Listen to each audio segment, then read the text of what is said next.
Selamat pagi, jumpa kembali dengan saya, Andreas Veripilor, Juru Asuransi. Kali ini saya tertarik untuk men-sharingkan mengenai kambing hitam, mis-selling unit link. Ya, saat ini agen asuransi menjadi kambing hitam.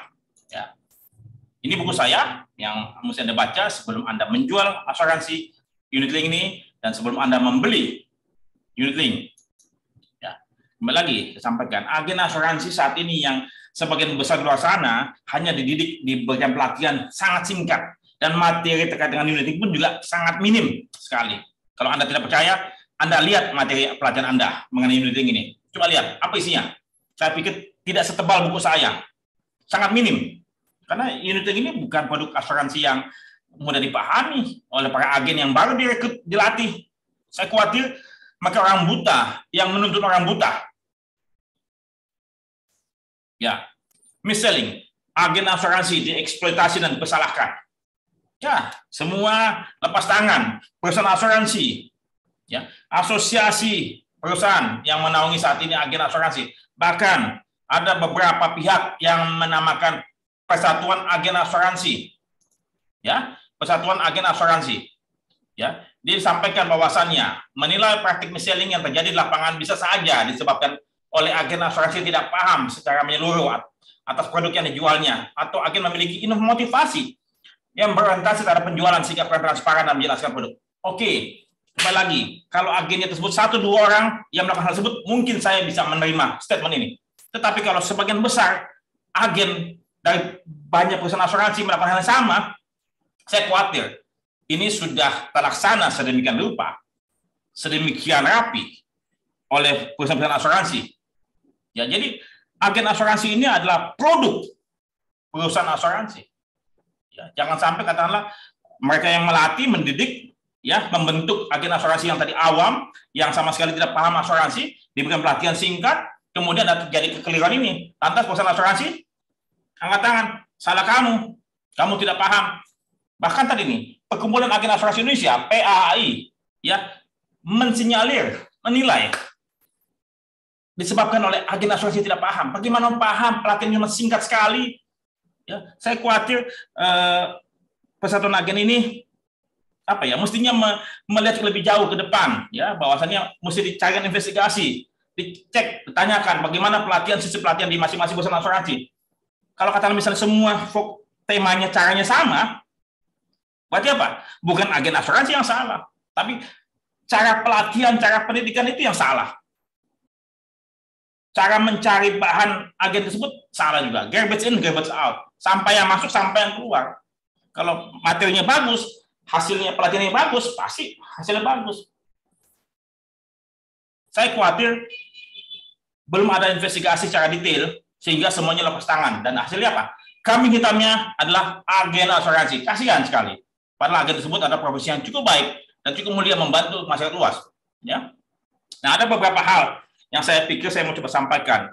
Agen asuransi adalah profesi yang baik, namun perlu ditata ulang aturan dan kompetensinya.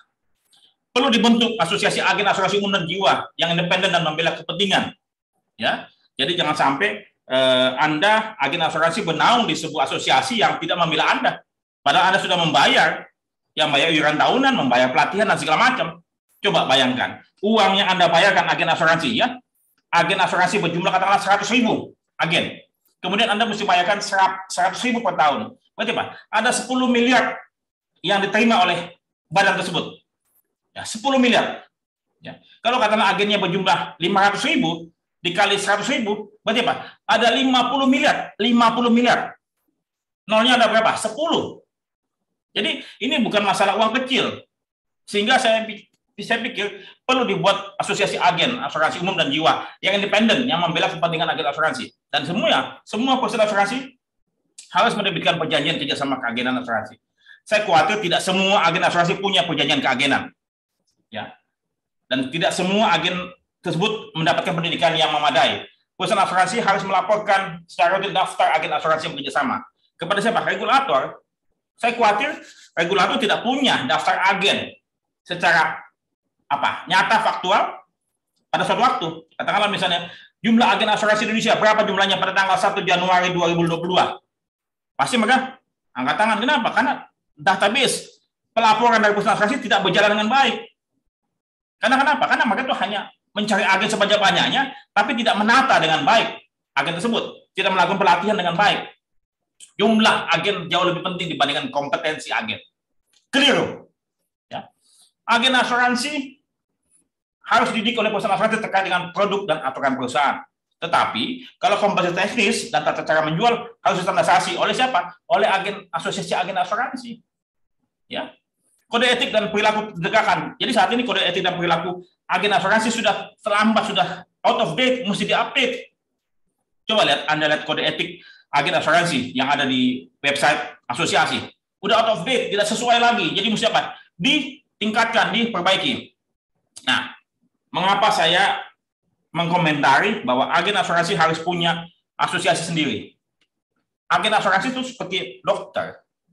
Dokter punya asosiasi, namanya Ikatan Dokter Indonesia, IDI. Sementara rumah sakit punya asosiasi sendiri. Jadi rumah sakit dan dokter tidak bergabung dalam satu asosiasi yang sama. Juga pialang asuransi sebagai profesi, saya sebagai profesi pialang, saya bergabung di APARI. Ya, saya punya sertifikasi dan saya ujian di APARI. Saya jadi anggota APARI.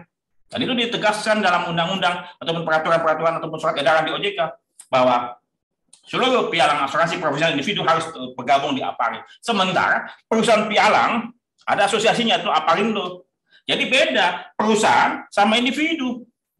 Jangan sampai katakanlah agen juga berada di bawah naungan asosiasi perusahaan. Ya, mestinya apa? Agen asuransi mesti berkumpul di asosiasi agen asuransi umum dan jiwa, bukan di asosiasi perusahaan asuransi umum atau asosiasi perusahaan asuransi jiwa. Ini keliru. Perlu dibenahi, perlu ditata.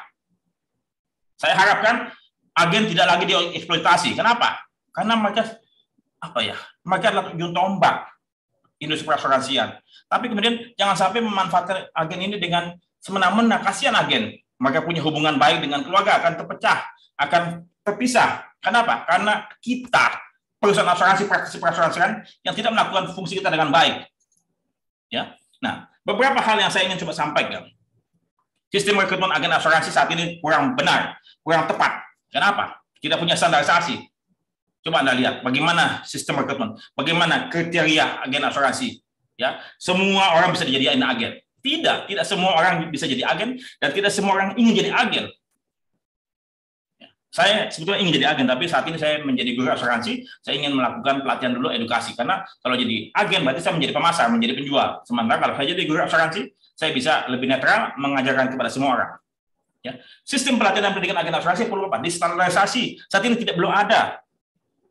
Materi pelatihan dan pendidikan asuransi pun juga mesti Mesti distandarisasi. Materi promosi serta penawarannya mesti distandarisasi juga. Ya, bukan satu asuransi A dan B dan C berbeda. Akhirnya cara penjualan beda. Masyarakat luas akan pusing. Kan sebetulnya produknya yang ditawarkan itu saja. Kalau distandarisasi. Kompetensi minimal yang boleh berdagang berjualan unit link mestinya lah agen asuransi yang senior, bukan agen asuransi yang baru direkrut dikasih satu minggu pelatihan suruh jualan unit link. Wah, ini orang buta nonton orang buta. Usul saya, agen asuransi mesti dibedakan 2 level atau 3 level. Agen asuransi pemula yang belum bekerja atau baru bekerja sebagai agen, dia hanya diperbolehkan menjual produk-produk asuransi tradisional yang sederhana. Setelah dia berdiam bekerja di satu perusahaan asuransi tertentu selama sekian tahun, 3-5 tahun, nggak pindah-pindah ya, barulah boleh dia diperkenankan untuk mendapatkan sertifikasi unit link dan menjual unit link kepada nasabah yang telah menjadi konsumen asuransi, yang telah membeli produk tradisional dan sudah memahami pasar modal. Ya, jadi tidak semua agen boleh jualan unit link. Ini yang terjadi selama ini. Semua agen baru boleh jualan unit link. Orang buta menuntut orang buta. Pengawasan yang minim dari lembaga terkait. Jadi saya harapkan bisa dibentuk asosiasi agen asuransi yang independen, yang tidak berpihak kepada siapapun. Dia yang memberikan pelatihan, memberikan pendidikan, memberikan lisensi, sertifikasi, dan mengawasi agen ini. Ya, dan kalau bisa mencari kesalahan agen. Kalau misalnya memang agen salah ya tetap salah. Tapi kalau agen yang benar harus dibela agennya. Jangan sampai katakanlah tadi PAI dia belum melakukan investigasi, lantas menenggarai. Ya, jadi saya pikir kurang pas. Asosiasi agen harus dibentuk sesegera mungkin dan harus ada aturannya. Karena bukan apa? Agen asuransi ini adalah orang yang kawanan ataupun perkumpulan yang saya pikir perlu ditata lebih rapi agar apa? Supaya industri ini menjadi bisnis yang baik dan bermanfaat buat masyarakat luas. Jadi jangan sampai agen asuransi ini dibodohi, dieksploitasi ya untuk kepentingan kita, perusahaan-perusahaan dan praktisi asuransian. Kasihan mereka. Ya. Jadi para agen asuransi bersatulah dan kemudian Anda membentuk asosiasi agen asuransi dan saya mendukung Anda dan saya siap memberikan pendidikan pelatihan kepada Anda semua agar Anda menjadi orang yang mulia, berkarakter dan baik buat masyarakat luas karena profesi agen asuransi adalah profesi yang baik yang saya pahami ya bukan orang-orang yang nakal, penipu dan segala macam bukan itu ya. Jadi demikian dulu dari saya, semoga bermanfaat. Saya bisa dihubungi di itikadacademy.com dan bisa asuransi. Agen asuransi adalah profesi yang baik, sepanjang Anda punya kompetensi yang baik, integritas Anda pertahankan, dan lakukan hal-hal yang benar, sesuai dengan hati nurani. Karena kembali lagi, apa yang Anda perbuat akan kembali pada Anda. Ya, jadi kalau Anda menanam angin, Anda akan menuai badai. Terima kasih, sampai jumpa, salam sejahtera.